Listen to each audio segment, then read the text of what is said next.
오늘은 성령 강림 후 두 번째 주일이자 교회력에 의하면 환경주일입니다.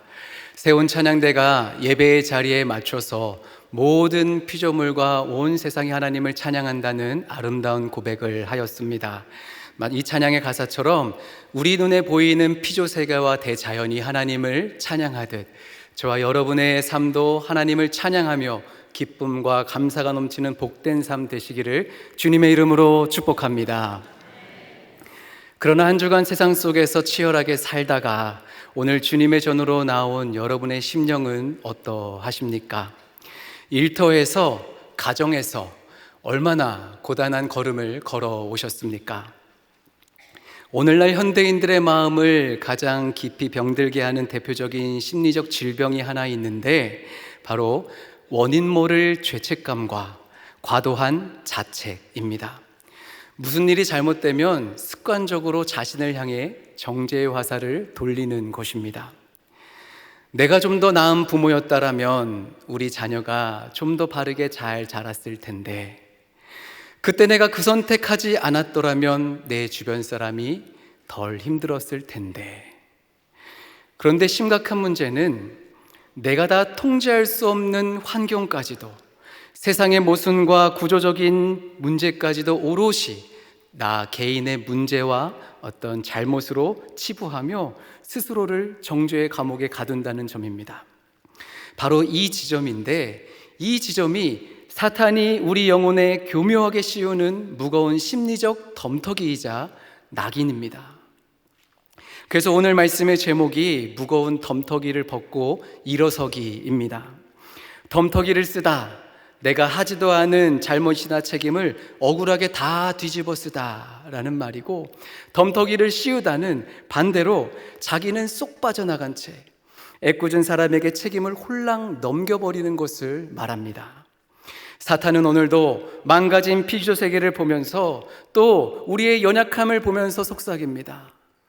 너의 인생의 가시덤불과 엉겅퀴는 다 네가 자초한 일이야.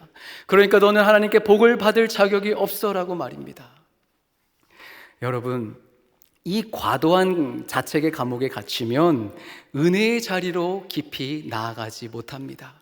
우리는 구원받은 하나님의 백성임에도 불구하고 이 정죄의 감옥에 갇혀 있으면 더 넓은 은혜의 세계로 한 걸음 더 떼기가 어려운 것입니다.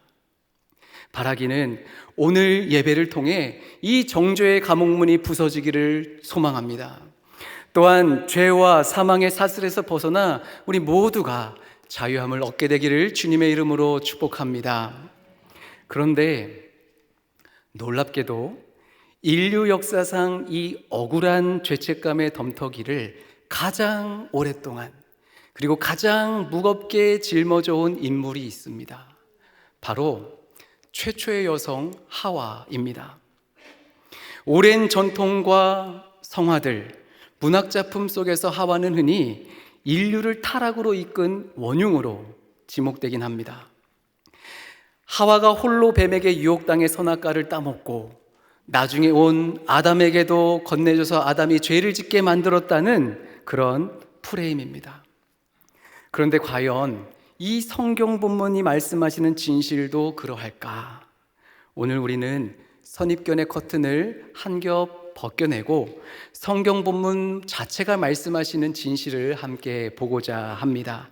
그리하여 하와에게 씌워진 오해의 굴레를 벗어낼 뿐만 아니라 온갖 자책감 속에서 신음하는 여러분을 향한 하나님의 참된 자유함과 위로의 복음 듣는 시간 되기를 주님의 이름으로 축복합니다. 첫째로 앞에 나온 화면을 보면서 함께 읽겠습니다. 사탄은 죄책감의 무거운 덤터기를 씌웁니다. 사탄은 우리의 과거의 실수를 붙잡고 끊임없이 낙인을 찍으며 우리를 정죄의 감옥에 가두려 합니다. 이제 본문을 보면서 하와에게 씌워진 왜곡된 프레임을 거두고자 하는데, 첫째, 뱀이 유혹할 때 하와만 있었던 것이 아니라 아담도 처음부터 그 자리에 함께 있었습니다. 3장 1절을 보면 하나님이 참으로 너희에게 동산 모든 나무의 열매를 먹지 말라 하시더냐. 여기서 원어에 보면은 단수형이 아닌 토클루라는 복수형 단어를 사용합니다. 이것은 눈앞에 한 사람에게는 사용하는 단어가 아닙니다. 그러니까 뱀이 혼자 있는 여성을 유혹한 것이 아니라 지금 눈앞에 있는 두 사람을 향해서 동시에 너희들에게 먹지 말라 하시더냐 질문을 던진 것입니다. 5절에서도 뱀은 너희가 그것을 먹는 날에는 너희 눈이 밝아져 계속해서 복수형을 사용합니다. 그러니까 대화의 현장에 처음부터 아담이 함께 있었고 뱀은 그 둘 중 하와를 타깃 삼아서 말을 건넨 겁니다. 둘째로 현장에 있던 아담은 모든 것을 알면서도 죄를 방관했던 그런 공범입니다. 본문 6절을 보면 여자가 그 열매를 따먹고 자기와 함께 있는 남편에게도 주매 그도 먹은지라. 그냥 남편이 아니라 자기와 함께 있는 남편, 누구누구와 함께 뜻하는 임하라는 단어가 쓰여서 자기와 함께 있는 이마흐가 쓰였는데 아담은 어디서 다른 일 하다가 뒤늦게 들어온 것이 아니라 유혹의 현장에 나란히 처음부터 함께 있었다.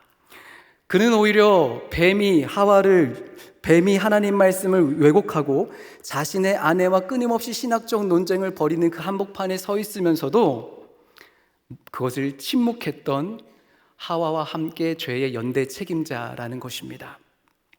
세 번째로 우리는 디모데전서 2장 14절에 대한 목회적 배경을 바르게 이해해야 합니다. 아담이 속은 것이 아니고 여자가 속아 죄에 빠졌습니다. 많은 기독교 전통에서 이 구절을 가지고 여성을 정죄해 왔습니다. 그러나 당시에 바울이 편지를 보낸 에베소 교회는 영지주의 이단에 의해서 영향을 받았는데 제대로 된 성경 교육을 받지 못해서 이단의 첫 타깃이 되었던 여성들, 에베소 교회의 여신도를 향한 메시지입니다.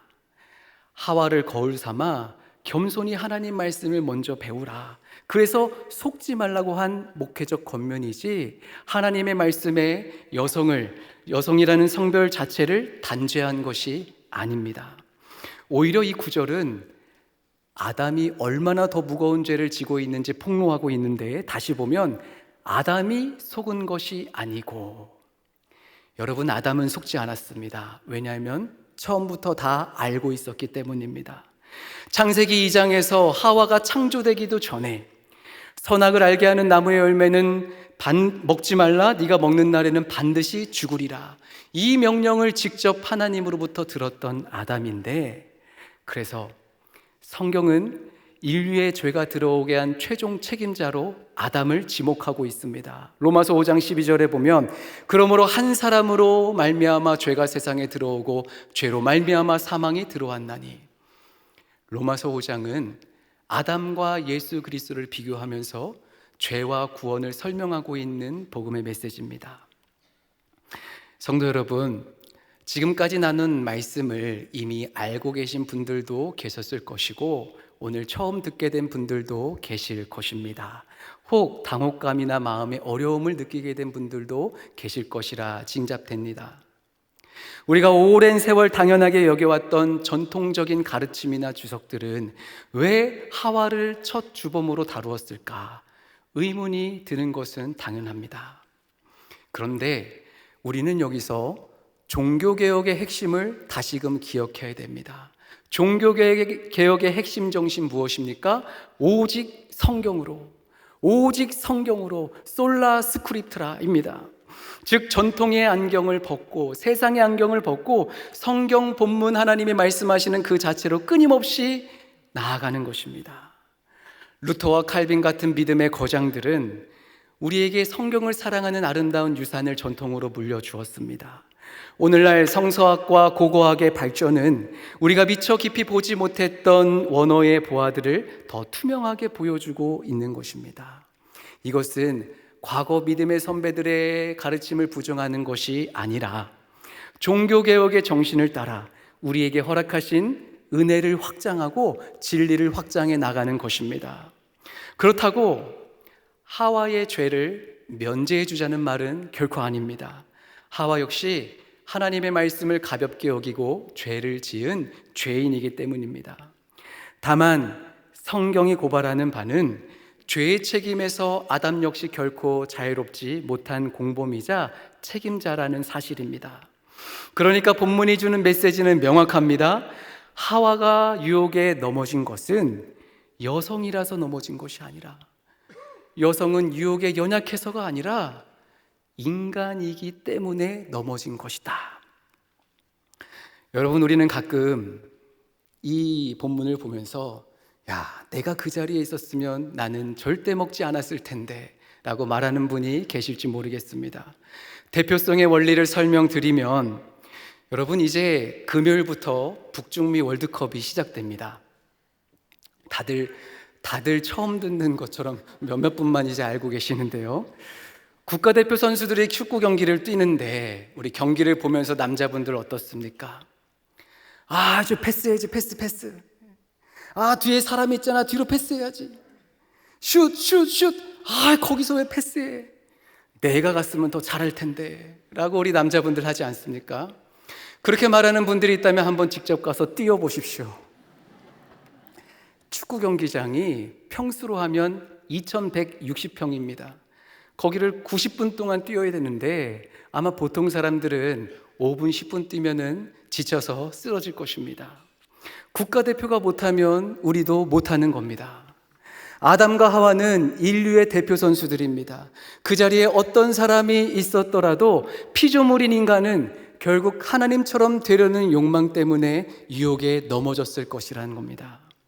창세기가 이 이야기를 기록한 목적은 누가 먼저 죄를 지었나, 누구 때문에 죄가 들어왔나, 이 책임을 따지기 위함이 아니라 우리가 모두 구원이 필요한 죄인이다, 이것을 알려주는 것입니다. 따라서 누구 때문에 잘못됐다라고 탓하기보다는 진정한 복음적인 태도는 나도 그 자리에 있으면 넘어졌을 죄인이구나, 그래서 우리 가운데는 예수 그리스도가 필요하구나 라는 자세입니다. 그러므로 우리는 그동안 하와에게 또 아담에게 억울하게 씌워왔던 죄의 무거운 덤터기를 이제는 내려줘야 됩니다. 세상은 역사 속에서 하와에게 낙인을 찍었듯이 오늘도 우리에게 무거운 짐을 씌우느라 바쁘게 움직입니다. 사탄은 우리가 죄를 지을 때는 말씀을 적당히 타협하게 만들고, 죄를 짓고 나면 그래서 네가 잘못한 거야, 너는 어차피 안 되라며 낙인을 찍습니다. 우리가 죄인임을 겸손히 고백하는 것 중요합니다. 그러나 사탄이 주는 무력감에 속아서 스스로를 파괴하는 것은 분명 구별해야 되는 것입니다. 남편의 갑작스러운 사업 실패로 밤낮으로 생계를 위해 뛰어다니던 한 여성 집사님이 계십니다. 어느 날 사춘기 아들이 학교에서 큰 문제를 일으켰다는 연락을 받자마자 이 여집사님에게 무거운 자책감이 들어옵니다. 내가 돈을 번답시고 아이를 못 챙겨서 그래, 다 내 잘못이야. 그 순간 가정을 함께 돌보지 않았던 남편의 책임은 보이지 않습니다.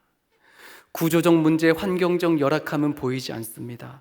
오직 모든 비극을 자신의 원인으로 자기 자신에게만 돌리며 하나님 믿는 사람이 이러면 안 되는데, 거기다 종교적 신념까지 얹어서 여집사님은 밤새 베개를 적시며 눈물을 흘립니다.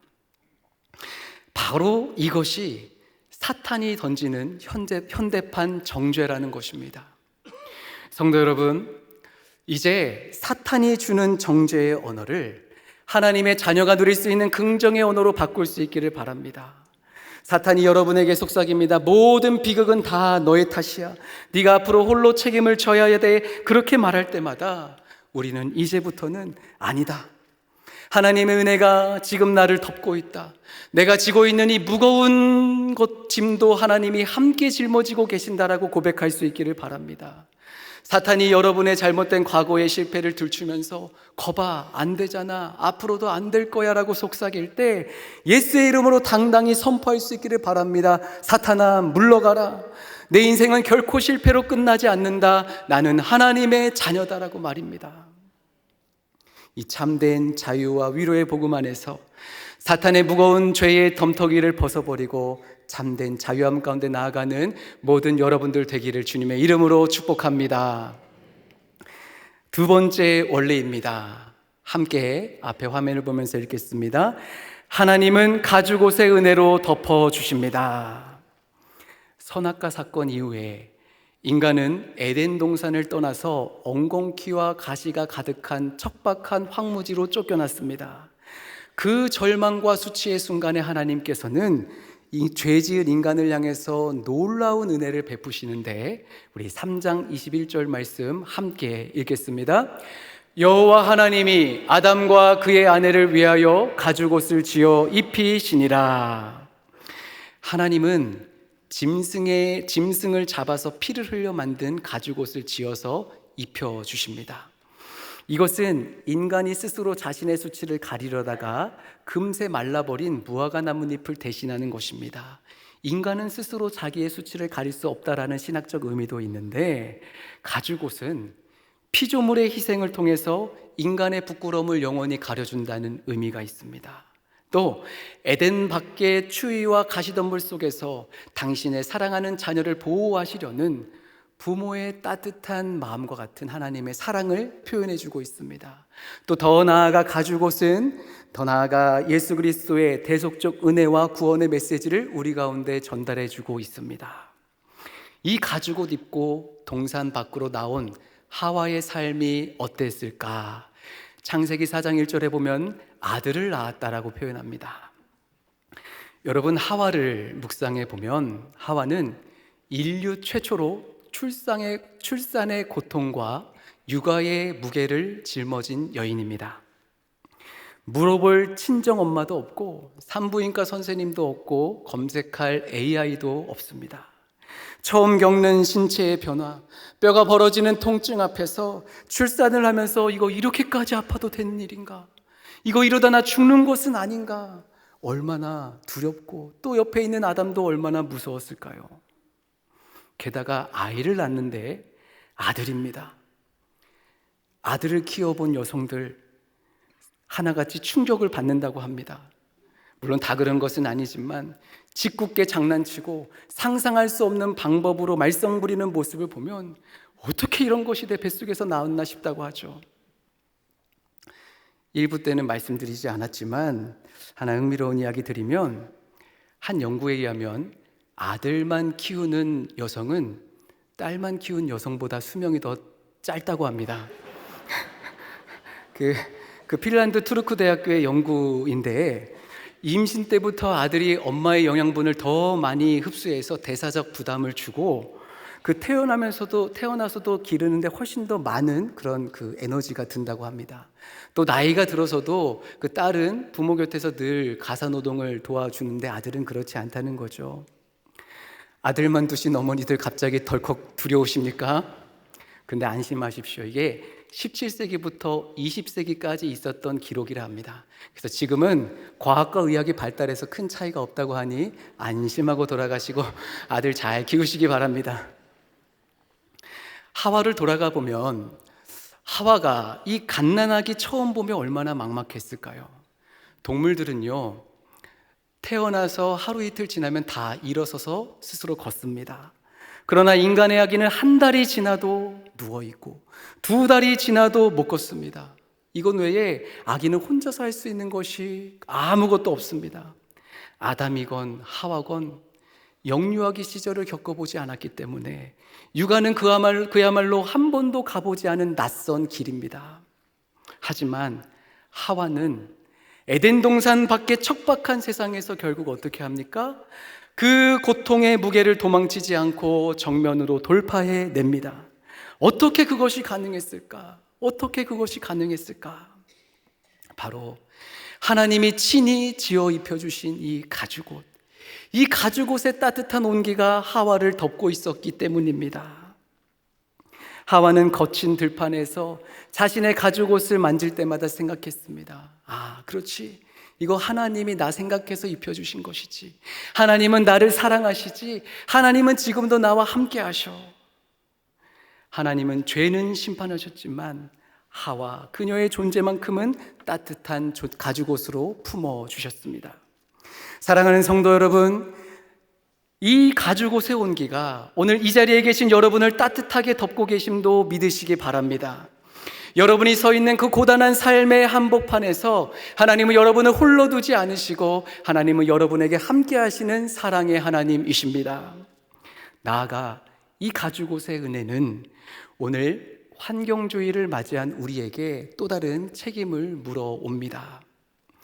아담과 하와가 입은 가죽옷 뒤에는 한 생명의 처절한 희생이 있었습니다. 이 비밀은 오늘날 우리가 누리는 대자연의 혜택에도 고스란히 적용되는데, 우리는 전기를 사용 안 할 수가 없습니다. 아낀다고 하면서도 플라스틱이나 종이를 사용 안 할 수가 없습니다. 나의 생존과 편리를 위해 피조세계를 끊임없이 훼손할 수밖에 없는 유한한 연약한 인간입니다. 우리의 부끄러움을 가려주려 무고한 동물들이 피를 흘렸듯이 이 문명 뒤에 있는 신음하는 피조물의 희생이 숨어져 있습니다. 그러므로 우리는 대자연을 향한 거룩한 미안함을 가져야 합니다. 빚진 자의 마음으로 창조 세계를 아끼고 보존할 책임이 우리 모두에게 있다는 것입니다. 바라기는 우리의 현실은 여전히 가시와 엉겅퀴 같을지라도 그 속에서 매 순간 나를 감싸주시는 주님의 가죽옷, 그 은혜의 온기와 돌보심을 기억하며 승리하시는 여러분들 되시기를 축복합니다. 마지막 세 번째 원리 함께 읽겠습니다. 정죄의 굴레를 벗고 생명으로 일어서야 합니다.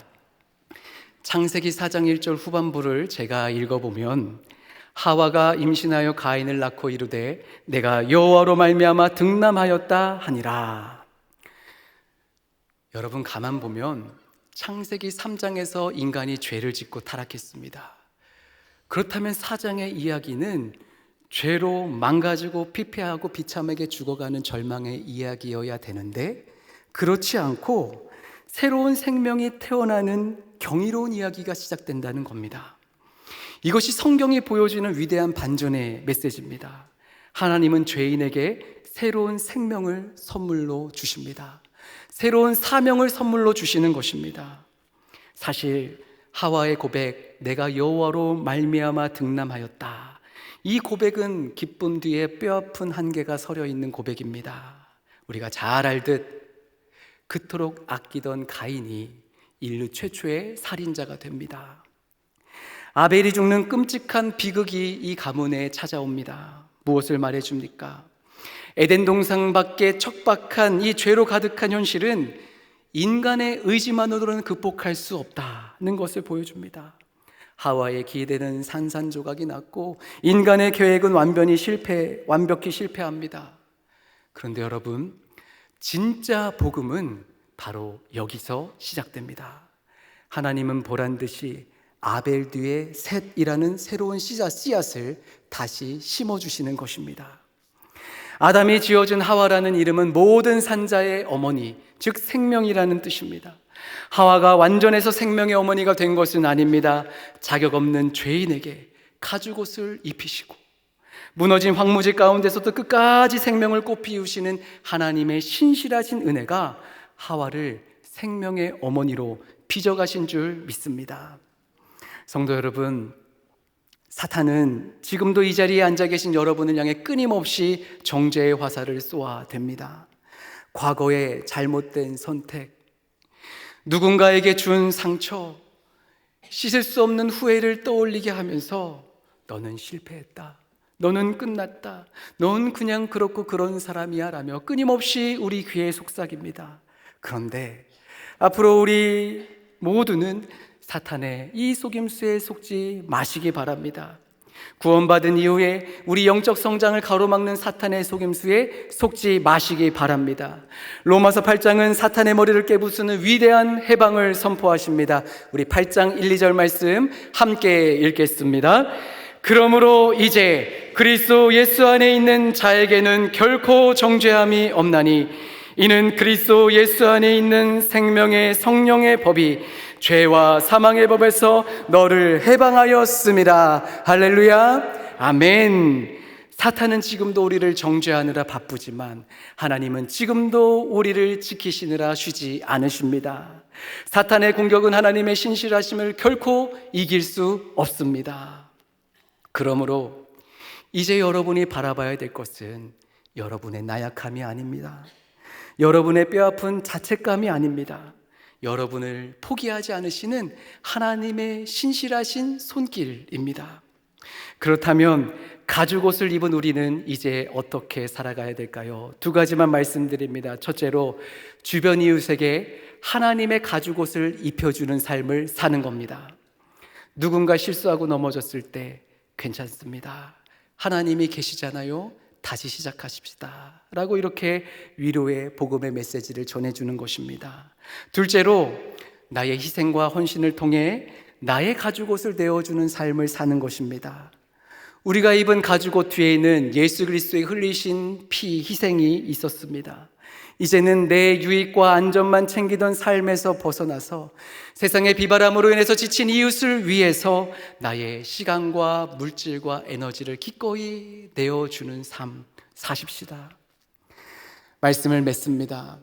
사랑하는 세문안교회 성도 여러분, 우리는 세상의 오해와 자책감, 그리고 사탄이 주는 정죄감 때문에 스스로를 무능한 죄인이라 낙인 찍곤 합니다. 그런데 오늘 말씀은 그 무거운 죄책감의 덤터기를 예수의 이름으로 과감히 벗어버리라 말씀하십니다. 우리가 거친 세상에서 다시 일어설 수 있는 것은 우리가 강해서가 아니라 하나님의 우리 가운데 입혀주신 가죽옷이 있기 때문입니다. 우리는 연약해서 넘어지지만 하나님은 저와 여러분을 절대로 포기하지 않으십니다. 그러니 이제 사탄의 거짓말에 속지 마십시오.